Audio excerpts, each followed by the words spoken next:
Hello my friends. I've had some requests for bucket system upgrades, and I just wanted to show you what's going on with our bucket system. This has all been planted just 16 days. All right, these are our cherry tomatoes. If you remember, they were about this high when we put them in. And in 16 days, this watering with the trough in this bucket system, you can see how much growth we've got. And they're doing really good. We've got a lot of blossoms on them. Started the cherry tomatoes. I wanted to show you how the clips work on the... You put one clip around the pipe. You connect another clip to the plant, and then put another clip in between. So that way it gives it room to move with the wind, so it still strengthens your stalk. But you can see the stalks are getting really, really thick on those. So they're doing really good. Now this is, I'd say, is up to my chest now. This plant is probably over 2 feet tall. And like I said, it's only been, I may have to put another clip up on the top here just to keep it from bending over into the next plant. I have some beans coming up. These are the ones we planted directly in the buckets. And the cucumbers the same way. There's one there and one there coming up. Now these were planted probably only about 7 days ago. But you can see these peppers were only like 2 leaves. If any of you have been watching our videos, you can see the difference. And if you haven't seen our videos, we have a playlist. You go to Popel Backyard Farm and look at the garden playlist, and you'll see the difference in the size. Now these have really, really shot up. These are the no heat jalapeno peppers. You can see the weeds are coming up now. And the thing to do is, when you walk out here, if you pull them up, you can get them roots and all if you let them get just a little bit of size to them.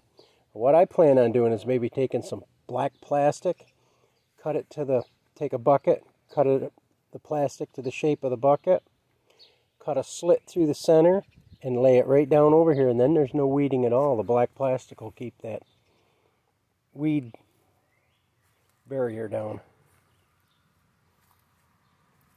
But we've got a lot of different things going up. Now these are some more of those, these are the mini bells that I put in. There were only 2 leaves when I put them in there. Now, we haven't had rain in almost a week and a half, so this morning I came out about 6 o'clock and I added some water to the troughs. I also watered the tops because they're talking another 2 weeks before we get any real rain, so you might want to make sure your bucket's got a little bit of moisture to them. But this system, you hardly ever have to water them. You just check your buckets, and we've got a broccoli coming up too. You see that little head of broccoli in there? These are really doing good.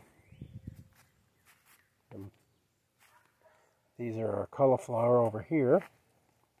I haven't seen any cauliflower heads started yet, but there was only like 4 leaves on these plants when I first put them in. Dying leaf, I'll pull that off. But hardly any maintenance to this garden at all. It's just more or less making sure it's got plenty of water in the troughs. Our real tomatoes, our Jet Stars and our Better Boys are all getting nice blossoms on them. Sorry, my camera's, and I'm not doing too good with the camera, but you can see there are blossoms started. So another broccoli started down in there. I don't know if you can see it very well.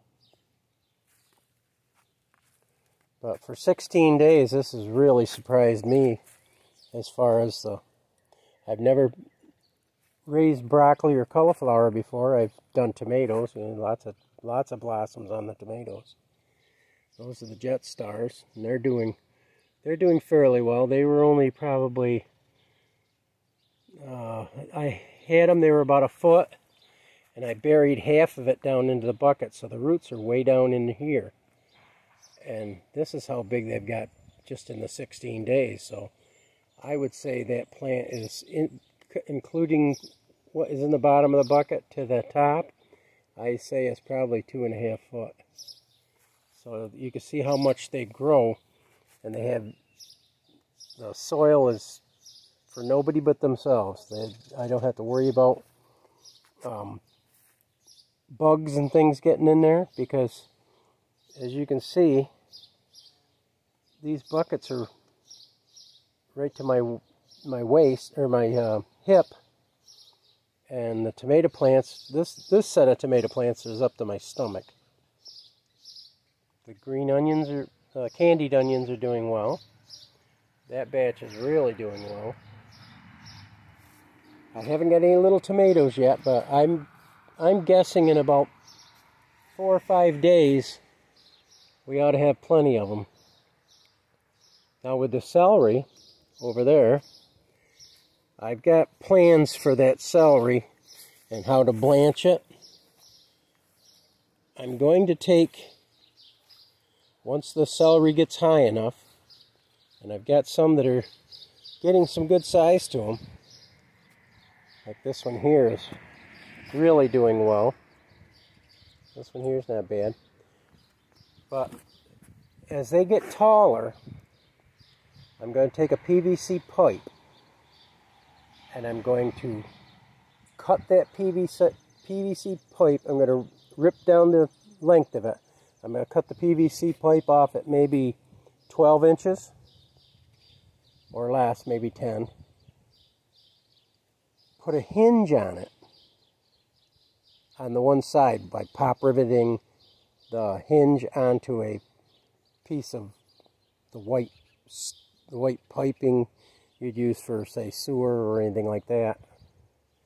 And then once I get the hinge hooked to the pipe with the one cut, I'm going to take and cut down the other side with the saw, so it opens up like a hinged clamp.